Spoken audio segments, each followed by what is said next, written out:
Welcome to footballgameplan.com, where football makes sense. That's the Zarda Playbook, Emery Hunt, and I'm Tyler Merkovich, bringing you an FCS breakdown of the Big South. Let's start out with the defending champion, Liberty Flames. They lose two-time All-Conference Player of the Year, Rashad Jennings, to the NFL Draft. They bring in Tommy Beecher, South Carolina quarterback last year, because he's going to be eligible to play right away. And Danny Rocco, three-time Coach of the Year in the Big South, brings back only 7 starters. They were 10-2 last year. This is Rocco's 4th year. Yeah, this is going to be tough because they have to replace Rashad Jennings, big back. They also have to replace Dominic Bolden, the wide receiver, and they also have to replace quarterback Brock Smith. So that's the nucleus of that team that they have to replace. So they're going to struggle a little bit on offense. But you want to keep an eye on running back B.J. Hayes. I think he's going to be special. I like B.J. Hayes. I think he's going to be just fine this year. Defensive side of the ball, led by defensive end Trey Jacobs and safety Chris Rocco. Well, you look at they lose a good player at every level, so expect the defense overall to take a step back. But I do like Chris Rocco. He's a top returning player. But they're moving a lot of players around on defense. So defensively, you might see a different look. A lot of players coming in and out, but they're trying to build up for next year. So I think Liberty overall is going to take a step back. One thing I do like, though, they do have a favorable schedule up until the last 2 weeks where they go to Gardner-Webb and they go to Stony, Brook. So those are the last 2 games of the season. But overall, if they can figure some stuff out, they have a chance to make a run. Probably a rebuilding year for Liberty. Probably, most likely. As Rashad Jennings, of course, Mm-hmm. the anchor of that whole team, graduates. Gardner-Webb, the Runnin Bulldogs. Steve Patton in his 13th year. They were 5-6 last year. 18 returning starters. This is what makes his team a powerhouse in this conference.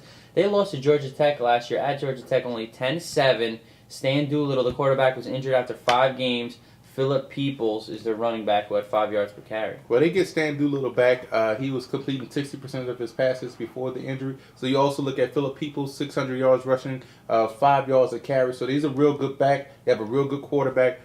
But 4 starters also return on the offensive line. Left guard Corey O'Daniel is an all Big South player, so they get a star back at quarterback. They get a good offensive line back with a star on it, and they get a solid running back. So the offense should pick up where they left off last season. Defensive side of the ball, they're loaded. Mario Brown, who last year was preseason defensive player of the year but was injured. Jeff Williams, 119 tackles, who got defensive player of the year honors. This defense is solid. That linebacking core is amazing. Like you said, Mario Brown, wow, a playmaker. I like the way he plays the game. The defense, it has improved every year. So defensively, they're getting better. This year should be no different. I think Gardner-Webb defensively might be the strength of the team and the best in the conference. Also, they get Liberty at home. And you look at linebacker Jeffrey Williams. He was a defensive player of the year, 119 tackles, 7.5 sacks, 3 interceptions. So he gets his hands on a lot of balls as well too. So the linebackers are the leader, the core of that defense. They're the leaders of that team. So I think Gardner-Webb defensively is going to be special. FBS opponents, North Carolina State and Buffalo. That Buffalo game is going to be a real good one. Stony Brook Seawolves, Chuck Priori, in his 4th year, 5-6 last year, but they returned 15 starters. Dane Hoffman, the quarterback, and 2 running backs, Edwin Goins, who was first-team All-Conference, and Conti Catino. You can't talk about the Seawolves unless you talk about those 2 running backs, Conte Catino and Edwin Goins, combined 2,500 yards rushing. That is not a misprint. That is not a misspoken word. 2,500 yards rushing. Insane. Both guys combined for 18 touchdowns. You look at Goins, 9.4 yards a carry. That's ridiculous. You look at Catino, 6 yards a carry. Insane. The running game will have to carry this team. I love running backs, as you know, but these 2 guys are definitely special. And but they lose some key players on the offensive line. So you don't know what to expect out there. Is that running game going to be as productive as it was last season? And also the wide receivers are inexperienced, so more people are going to stack the box as well too. And Dane Hoffman has to improve at quarterback. Those pair of running backs will be driving. Defense is insane. Exactly. Defensive side of the ball, Tyler Santucci, leading tackler, is back. He anchors the Seawolves' defense. Well, they have to find a pass rush. Last season, they didn't do a good job of getting to the quarterback. They do return 8 starters, though, so hopefully they worked on pass rush ability and they're able to find somebody that can consistently get to the quarterback each and every game.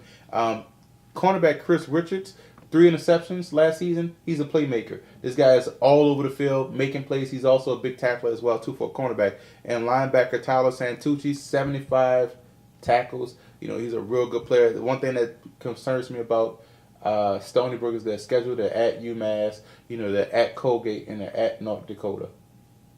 The Chanticleers of Coastal Carolina, led by David Bennett, 6-6 last year, 14 returning starters. Zach McDowell, former Wake Forest quarterback, 16 touchdowns, 6 interceptions last year. Eric O'Neal, over 5 yards per carry and 3 touchdowns. Well, veteran offensive line is going to help break in a new set of running backs. So that's going to be the key asset to that team, because you do mention Zach McDowell, good quarterback, 16 touchdowns, 6 interceptions, really fishing with the football, doesn't make that many mistakes. I like him as a player, but that the running backs that are brand new, I'm worried about those guys. They have to come in and break away, but that offensive line should help those guys a lot. Wide receiver Jamal Anderson is a sleeper player, so you want to keep an eye out for him, and they do return 7 starters on offense. Keon Cunningham, 3 interceptions. Question is, can this defense be good enough to get some stops and get some wins? They need to be formidable in this conference. Well, 4 D linemen return. They have a fantastic defensive line.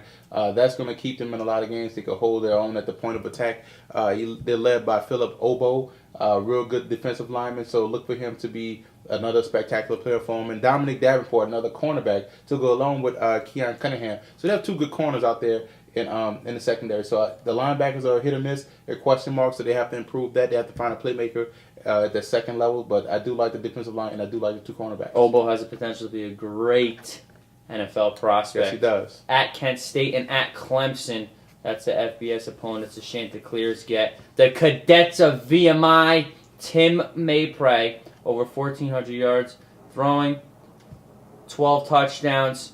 Most wins since 2003. Sparky Woods, 19 returning starters, only 4 seniors though, 4-7 last year. One thing that's key about the Cadets is the fact that all offensive line starters return. That is huge. To go along with Tim Maypray, 1,300 yards rushing, 12 rushing touchdowns.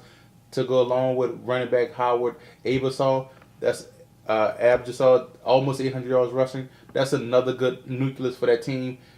If they can get more, they don't throw it a lot, but if they can get more production out the receivers, and if Maypray can improve passing a little bit more, this is an explosive offense. 1,300 yards rushing from the quarterback position. Somebody that's consistent like that in Maypray, I like that. The fact that they get all offensive linemen back, that's key. That is huge for a quarterback and a running back. Second team all-conference linebacker A.J. Gross leads the defense, 10.5 tackles for loss last year. Well, this dude finds his way in the backfield. That dude, A.J. Gross, is a star.